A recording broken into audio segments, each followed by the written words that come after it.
राधे राधे राधे।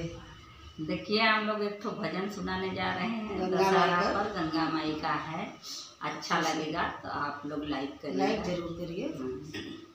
आवाय आवाए गंगा माई बनारस के घाट, आवाय आवाए गंगा माई बनारस के घाट।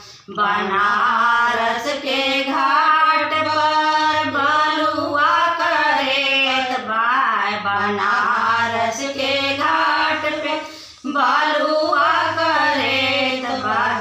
बहा बहाए गंगा माई निर्मल पानी, बहा बहाए गंगा माई निर्मल पानी।